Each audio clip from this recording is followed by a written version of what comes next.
is, we call it an operating system. In informatics, operating systems is a bunch of applications coherent with a certain purpose.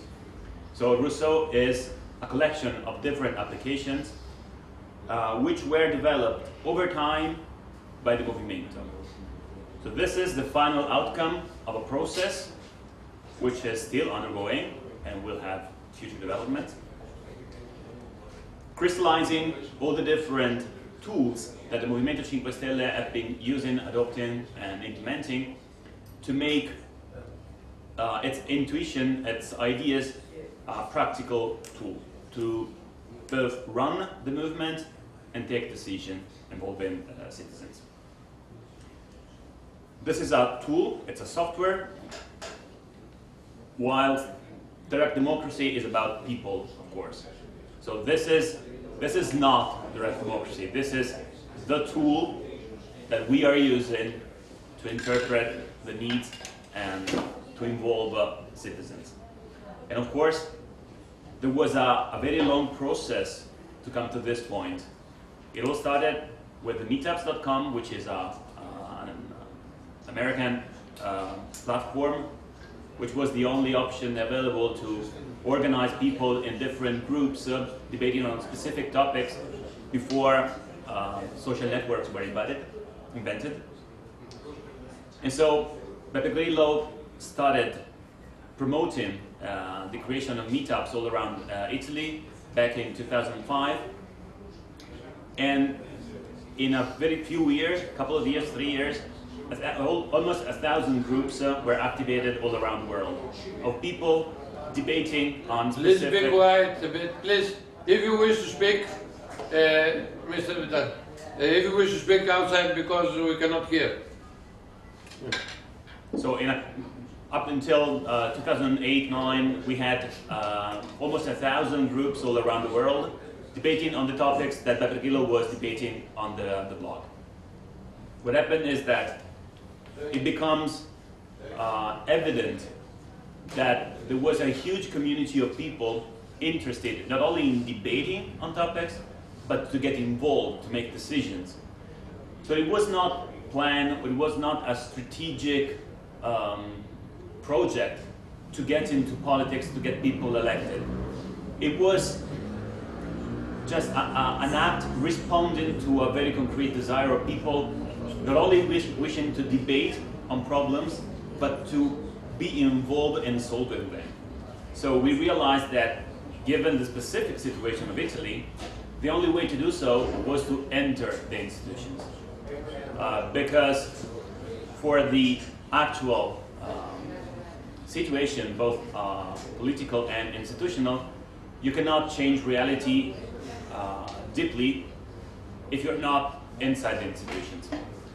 So it all started with David Borrelli, candidate and then elected in the city council of Treviso.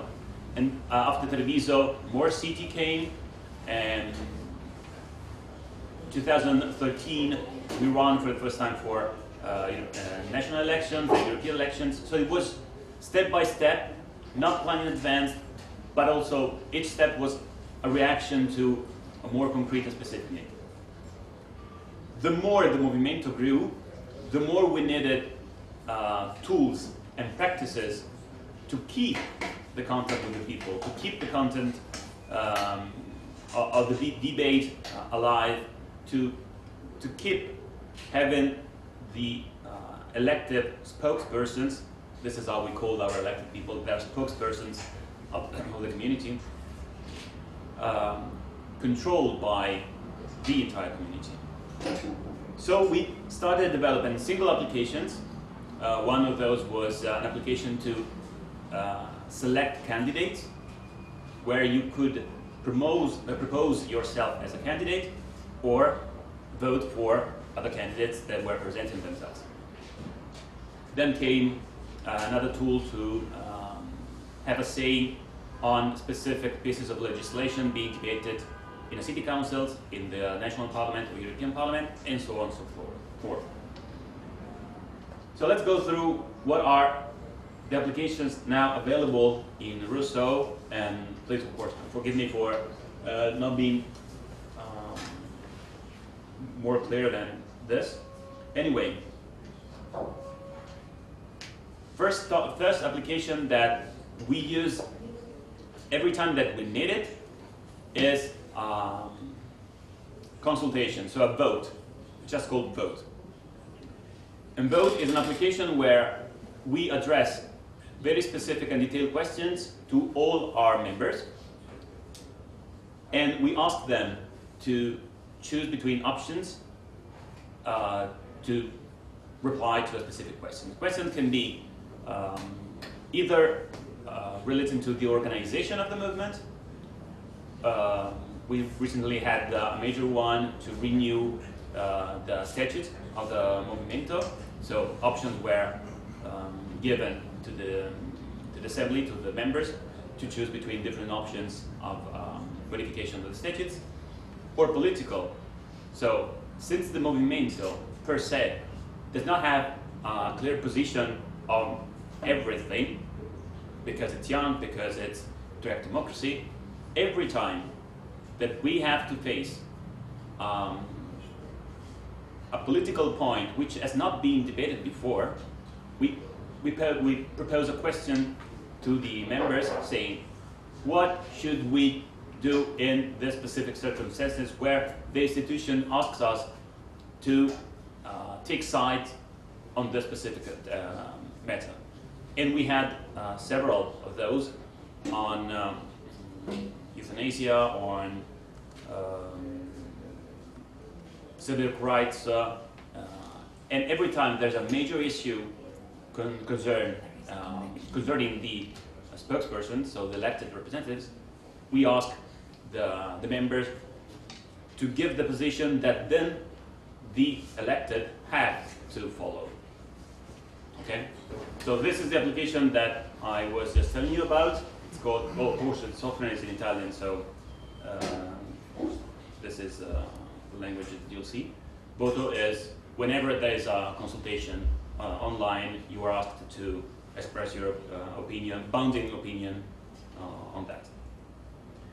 Then there are three applications called Lex, and Lex is an application where the members can have a say on a specific piece of legislation being worked on by that institution. So Lex Lombardia, for example, is a tool where these are the different pieces of legislation being drafted or worked on by the elected representatives in the regional councils of Lombardia. There are closed ones and open ones. If I go on an open one,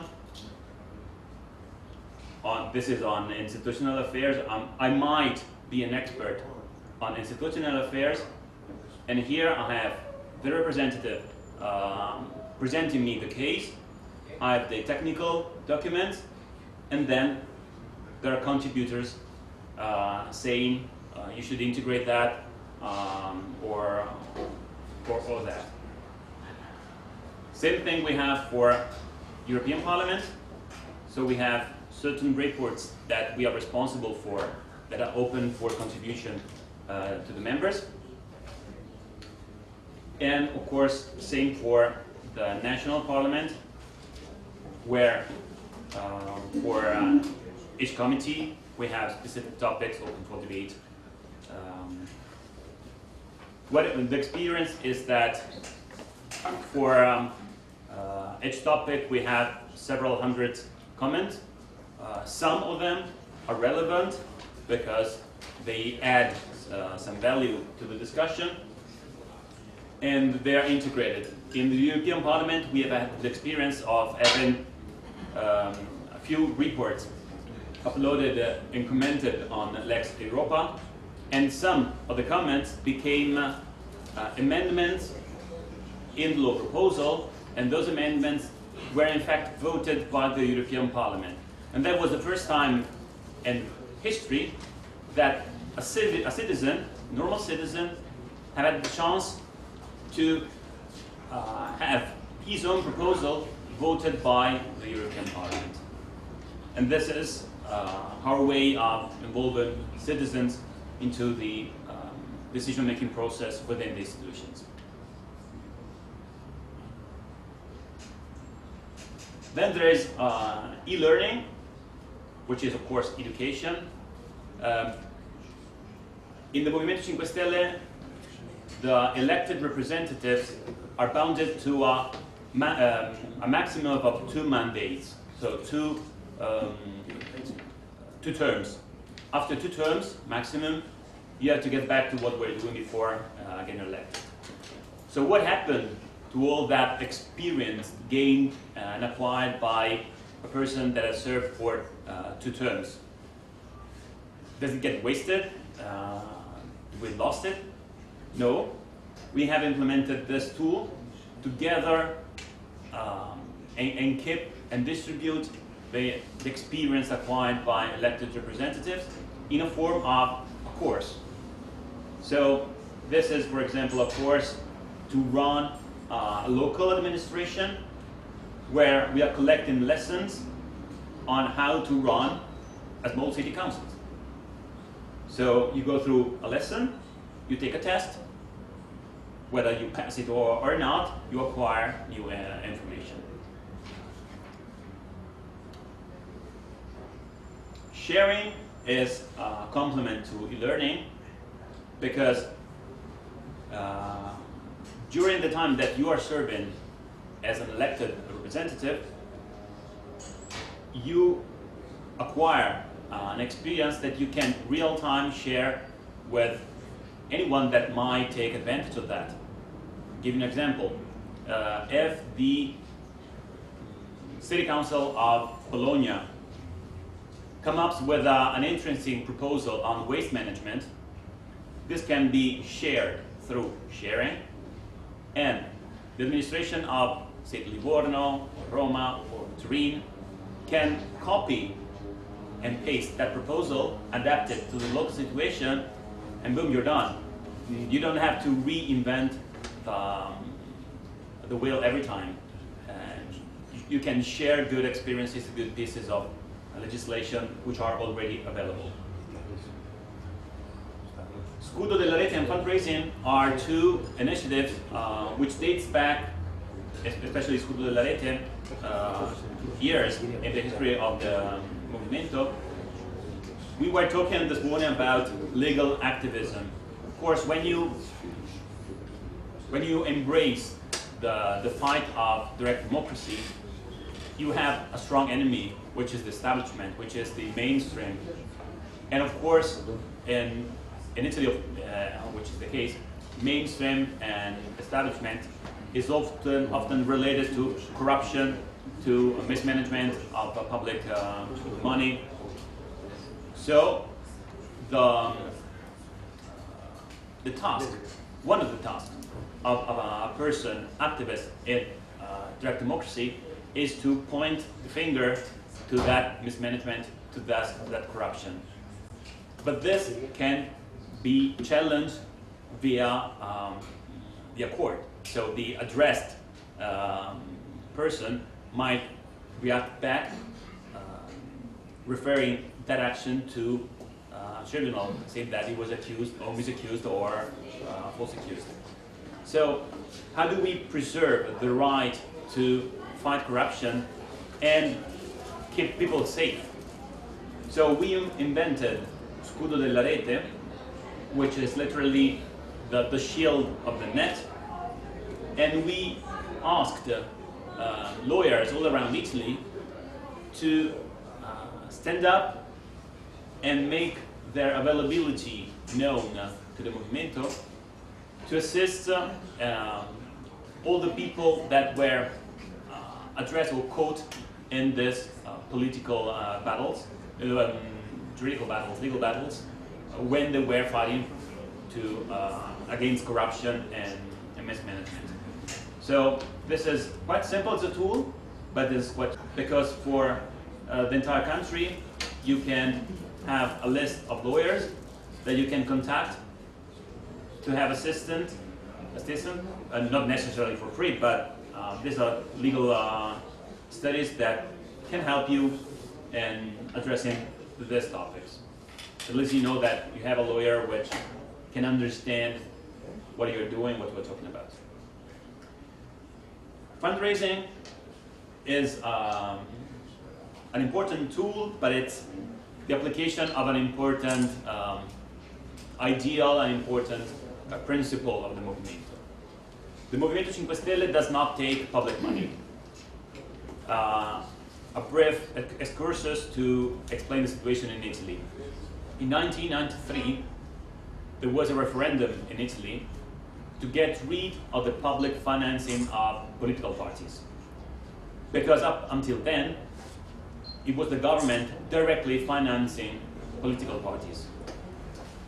Those were the years of a huge battle against corruption, going under the name Mani Pulite, clean hands, that brought to jail a lot of politicians. So there was a massive reaction of the citizens against public funding of political parties. And so the referendum, 1993 referendum, abolished officially public financing of political parties. How did the establishment react? They reintroduced it. So they reintroduced the public funding of political parties via the so-called reimbursement of campaign costs, which is, of course, a different title for the same topic. So instead of giving you money in advance, I give you money after you have run for elections, and you are reimbursed. And we're talking millions. What we say as a movimento is that we want to be coherent with the decision of the referendum, so we avoid any public financing coming from the government. So the movimento started saying we don't want public money, but of course you need money if you want to organize an event, if you want to inform people independently, to run even a small organization, you do need money. So the way that we thought was the more coherent with the direct democracy approach was to ask directly the single persons to support a specific project. And this is fundraising. Fundraising is, yeah. No, we have a problem with the... Oh. Okay. Yeah. Fundraising is a tool where every time there is a specific need for a specific initiative of the Movimento, we start a single campaign to fundraise money for that specific purpose. If the money exceeds the needs, it's not kept apart, it's redonated to the community. Give you an example. To run the 2013 national election campaign, which was the first massive election that we participated to,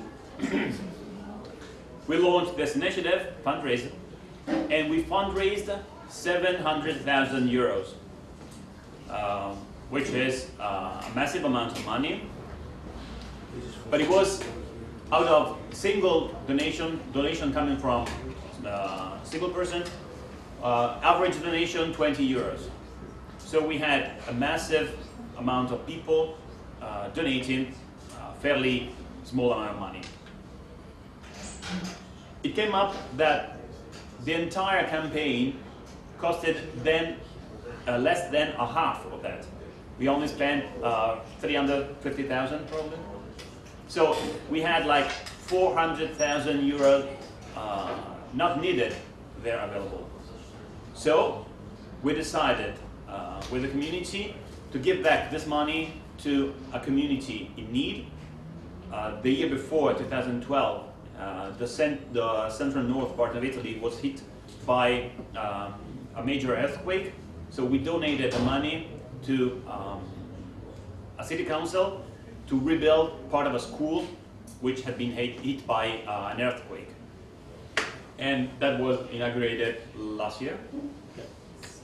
So it was a success story of getting people to support a project and give back to people what was not needed for a specific project. And since then, we have been organizing different fundraising campaigns for European elections. For every major national event that we have, it's called Italia 5 Stelle. We have, on a yearly basis since 3 years, major events where we invite citizens, to come and stay with us a couple of days to debate on the topics that will then become initiatives of the Movimento. And this only pays for the stage, electricity bills, to recover the terrain, the city after that we have left, and so on and so forth. As you can see, there are at least two, there will be more, applications in gray. These are applications which are on the pipeline. So applications which are currently being developed and integrated into Rusώ, but which are not available yet. One is Meetup, one is Activism. Meetup is to re-include into the Rusώ operating system, so into the mainstream approach of the Movimento, the huge experience of the Meetup that since 2005 have been the grassroots foundation of the Movimento. And if you are interested more on how was the meetup.com experience and how it worked, you have one of the champions in Italy, David, which was not only the founder of the Movimento or the meetup.com in Treviso, and has been for many years, 12 years, so he does know how it works. Activism is a more recent one, as to promote specific campaign initiatives to everyone that want to be a part of spreading the information about the Movimento. It's not available, so we don't have the details yet, but the approach is that. So everyone that not only wants to get information from the Movimento, or is not keen in contributing to a piece of legislation because he recognizes he's not an expert on that, so doesn't want to get involved on that sense, but still would like to get involved into spreading the information, to telling this nice story to his friends, will have specific materials and tools available on Activism. So this is Rusώ. It's a fairly complex and spread tool, operating system, which is really, really new, because it was launched in April last year, so it's less than 1 year old. It collects a history which dates back at least 10 years, but it's a little more than a beta version, so it's very in its own beginning, and we are both proud to be able to show it to you because we are actually using it, and of course a little bit intimidated because it's like showing everyone a newborn child, which is fragile, of course. And of course, it's a newborn child, not yet 1 year old, which we are caring about. We want to make it grow and develop into a strong adult. And what are the next steps to be taken? So of course, priorities this year will be to complete those applications on the pipeline, so to get no more gray boxes on this screen. And then only beginning next year, we will start thinking about the possibility and the opportunity to export and open access of this tool to external users. This is for a very simple reason, I'll be honest with you. We don't have the internal resources to do that before, because we are a movement which has a very, very small central organization. You cannot imagine how small it is. We are really counting people on one hand. So if you imagine what the Movimento has become, with so many people, you can't imagine the workload on each one of them. So it's we have to take secure steps in order to develop this experience in a good way. Speed and to do things in a hurry was never a priority for the Movimento. We have always chosen the good way instead of the fast way, and this is going to be the same with Rusώ. So we have no pressure in opening up to everyone because we want to export it and for the people to use it to be a good experience, to be a successful experience. It wouldn't make any sense both for us and for anyone using it to have immediate access to a tool not being able or to have the backings of people behind to make use it in a profitable way. So we don't pressure ourselves on that. But yet, this is a perspective. So Rusώ was not created to be limited into the geographical boundaries of Italy. It has a potential to go further. We will definitely do that, but it'll take all the time that it will need. Okay, so this is a quick overview of Rusώ, and hope you enjoyed it. And if you have further questions on how did we get there, and what are the problems that we faced, we are here, both Davide, Diego, Cristina, and myself, to reply that to you. Thank you very much. Thank you very much.